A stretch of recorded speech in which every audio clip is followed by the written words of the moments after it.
I started to work as a professional photographer around 2008. After a few years working with a medical international organization which is called Médecins Sans Frontières, Doctor Without Borders. Even though I've been photographing for quite a while during my mission with MSF. I've been traveling quite a lot with MSF. I've been working twice in Somalia, once in Uganda, in Kenya, in northeastern India, in the state of Manipur, and in Bangladesh. For pleasure, I've been traveling pretty much around Asia, Mongolia, China, Southeast Asia. I was in South America. I've been living in Peru for 1.5 years during my practice on tropical medicine while taking the practice and my master in tropical medicine. And for photography, I've been traveling quite a lot in Eastern Europe countries since, let's say, 2008, 2009. I've been to Moldova, Ukraine, Belarus, and Russia, where I'm working on a, let's say, kind of long-term project about stories in ex-Soviet Union country in Eastern Europe. Difficult to say. I mean, every trip, even if it's for work or for pleasure, has its own good stuff. It's very difficult to say. Probably the most intense experience that I had was in Somalia, while I was working with Médecins Sans Frontières, because it's a very tough country. It doesn't have government since 1991, 1992. They live in complete anarchy. A lot of violence, a lot of war. Everybody has a gun, a Kalashnikov or something, and I've been there for 7 months the first time. And we were stuck between the compound and the hospital, and we were moving around with the armed guards because we were not allowed to walk alone because of security. So you can imagine how complicated it might be to stay in such condition, closing the house with shooting outside, and with the not threatened because we were quite safe there, because we were providing support and healthcare for the population, but still it was not easy, not at all. So let's say the most interesting was there in Somalia in 2005.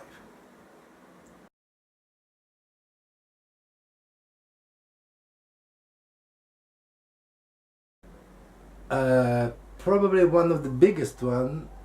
It was, but also one of the most beautiful. It might seem a bit, pushy. It's when I became father, which has nothing to do with my job, neither as a biologist, neither as a photographer.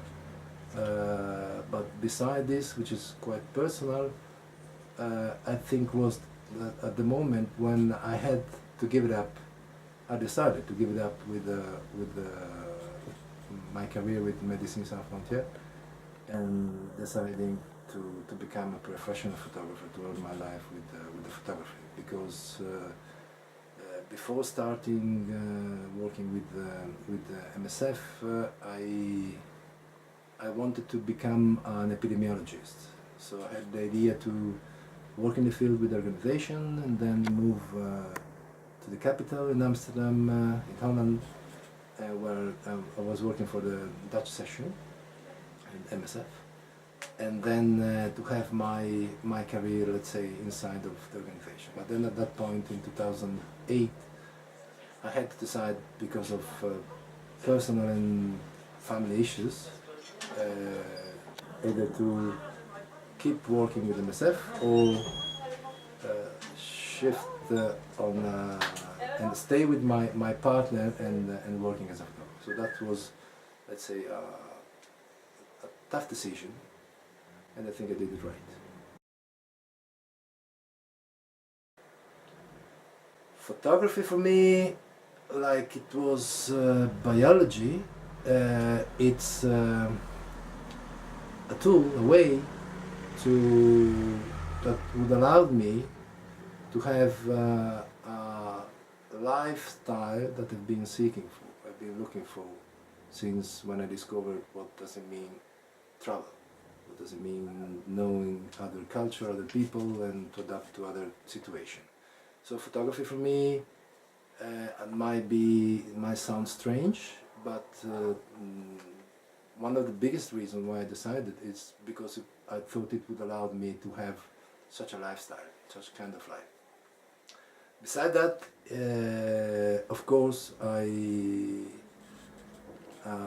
don't think I would change something in the world with my photography, but I might let people know about different situations, different culture around the world.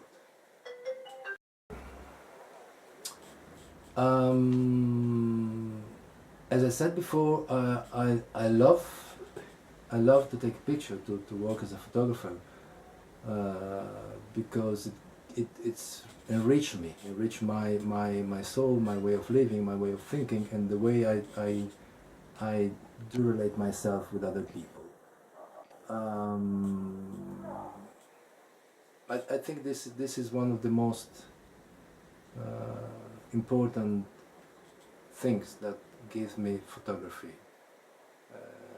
And I hope, beside that, that those that came across with my story will enjoy and enjoyed it and know something new through my stories. Gagauthia, I'm a curious person, and I'm interested in what I don't know and in what I can't find in the media, or at least what is not often told by the media. So Gagauthia, I've been in Moldova 3-4 times back in 2008, 2009, 2010. I knew a little bit the country, and through a friend of mine I discovered the existence of Gagauthia, which I didn't know before.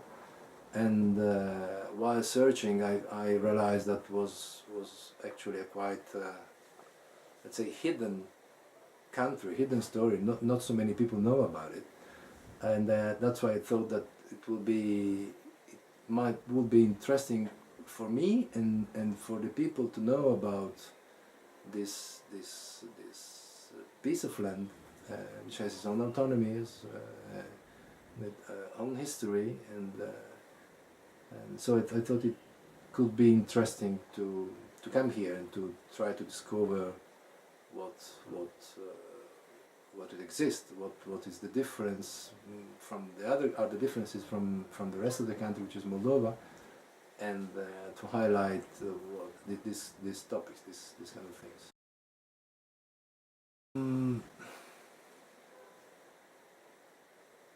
It as part of the ex-Soviet Union, actually, I've been living and seeing a lot of things that I found it in the rest of the country, in Belarus, in Ukraine. Honestly, I haven't seen so far so many differences. What yes, it surprised me. It's that people are really open, at least with me, really welcoming. Beautiful countryside, which I didn't expect, also because I've been always here during winter time, autumn, never in summer. So this is probably what most surprised me.